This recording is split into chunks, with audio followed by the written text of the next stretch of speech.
स्वागत है आप सभी का। तो आज का हमारा टॉपिक बहुत ही इम्पोर्टेंट है जिसका नाम है Jivamrit. So organic farming BABC first year, BCom first year सभी के लिए बहुत ही इम्पोर्टेंट है जो भी ऑर्गेनिक फार्मिंग वोकेशनल देख रहे हैं। तो स्वागत है आप सभी का। तो जीवामृत की परिभाषा, बनाने की विधि और कृषि का महत्व हम लोग सब कुछ इसी में कवर करेंगे, सब कुछ देखने वाले हैं। तो जीवामृत क्या है? जीवामृत एक केंद्रित फर्मेंटेड मिश्रण है जिसे मुख्य रूप से गाय के गोबर, गोमूत्र, गुड़, बेसन या किसी दाल का आटा और मिट्टी को पानी के साथ मिलाकर बनाया जाता है। तो यह मिश्रण मिट्टी के अंदर के सूक्ष्म जीवों माइक्रोब्स की संख्या और गतिविधि को तेजी से बढ़ाता है। ये सूक्ष्म जीव मिट्टी को उपजाऊ बनाने, पोषक तत्वों को पौधों के लिए उपलब्ध कराने और मिट्टी की संरचना में सुधार करने में मदद करते हैं। यह एक तरह से मिट्टी के लिए टॉनिक का काम करते हैं। तो जीवामृत बनाने की सामग्री, यहाँ 200 लीटर जीवामृत बनाने के लिए आवश्यक सामग्री दी गई है जो लगभग 1 एकड़ खेत के लिए पर्याप्त है। तो 1 एकड़ के लिए 200 लीटर जीवामृत की आवश्यकता होती है। तो यहाँ पर आप लोग देख सकते हैं। तो सामग्री, मात्रा और उद्देश्य। तो जो पानी है वो 180 से 200 लीटर। मिश्रण का आधार, देसी गाय का गोबर 10 किलोग्राम, यहाँ आप लोग सिर्फ इतना ही देख सकते हैं। तो देसी गाय का गोमूत्र 5 से 10 लीटर हो सकता है। और सक्रिय करना, गुड़, पुराना काला गुड़ सबसे उपयुक्त गुड़ होता है जो 2 किलोग्राम लेना है। बेसन या दाल का आटा 2 किलोग्राम। मेड़ की मिट्टी 1 मिट्टी। और इसके बाद देसी गाय का गोबर और गोमूत्र सबसे अच्छे माने जाते हैं क्योंकि इनमें सूक्ष्मजीवों की संख्या अधिक होती है। मेड़ा खेत की सीमा की मिट्टी का उपयोग करें क्योंकि इसमें कोई रसायन नहीं होता। जीवामृत बनाने की विधि। तो टंकी ड्रम तैयार करें। 200 लीटर क्षमता वाला प्लास्टिक या का ड्रम या कंक्रीट की टंकी लें। इसे किसी छायादार जगह पर रखें। इसे सीधा सूर्य का प्रकाश नहीं मिलना चाहिए। तो पानी भरें। ड्रम में लगभग 180 से 190 लीटर पानी भरें।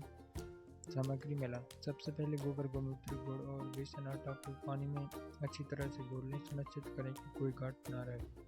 फिर 1 मुट्ठी मिट्टी को भी इस मिश्रण में मिला दें। मिश्रण और किण्वन या फर्मेंटेशन। मिश्रण को किसी लकड़ी के डंडे की सहायता से अच्छी तरह मिला। ड्रम को किसी बोरी या जालीदार कपड़े से ढक दें ताकि हवा का संचार बना रहे लेकिन कीड़े या पत्तियां अंदर न गिरें। दैनिक हलचल। अगले 5 से 7 दिनों तक मौसम का आधार पर इस मिश्रण को दिन में 2 बार सुबह और शाम 1 से 2 मिनट के लिए जरूर चलाएं। इससे मिश्रण में ऑक्सीजन मिलती है और किण्वन की प्रक्रिया तेज होती है। तैयारी। गर्मियों में जीवामृत 3 से 5 दिनों में तैयार हो जाता है जबकि सर्दियों में 7 से 10 दिन लग सकते हैं। तैयार जीवामृत पहचान यह है कि इसमें हल्की खट्टी गंध आने लगती है, गुण या किण्वन की। तैयार होने के बाद इससे अधिक 7 से 10 दिनों तक के भीतर उपयोग कर लेना चाहिए।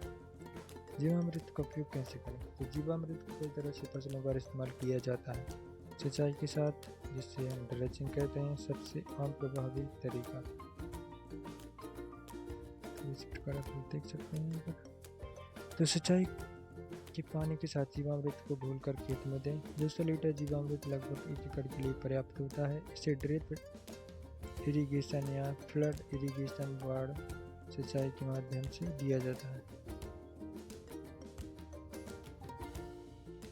सीधे मिट्टी में। फसल की बुआई से पहले खेत की तैयारी के समय इसे मिट्टी पर छिड़का जा सकता है। बीज उपचार। बुआई से पहले बीजों को जीवामृत में हल्का डुबोकर या मलकर छाया में सुखाया जा सकता है। यह बीजों के अंकुरण या जर्मिनेशन में सुधार करता है और प्रारंभिक अवस्था में पौधों को सुरक्षा देता है।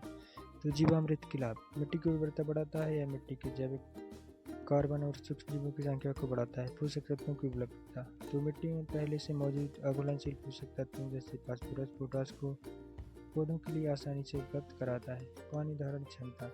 मिट्टी की पानी को रोकने की क्षमता में सुधार होता है और कीट और रोग प्रतिरोधक क्षमता। पौधों की प्राकृतिक रूप से रोग और कीटों से लड़ने की क्षमता को बढ़ाता है। उत्पादन लागत में कमी। रासायनिक उर्वरकों पर निर्भरता कम होती है, जिससे कि लाभ होता है। तो हम लोग देख चुके हैं दोस्तों जीवामृत के बारे में सारी जानकारी। और भी टॉपिक पर वीडियो चाहिए तो आप लोग कमेंट कर सकते हैं, और ऑर्गेनिक फार्मिंग के सभी वीडियो आपको इसी प्लेलिस्ट में मिल जाएंगे। तो दोस्तों देख सकते हैं आप लोग, और जिस भी टॉपिक पर आपको नोट्स चाहिए हैं हिंदी में तो आप लोग कमेंट कर सकते हैं।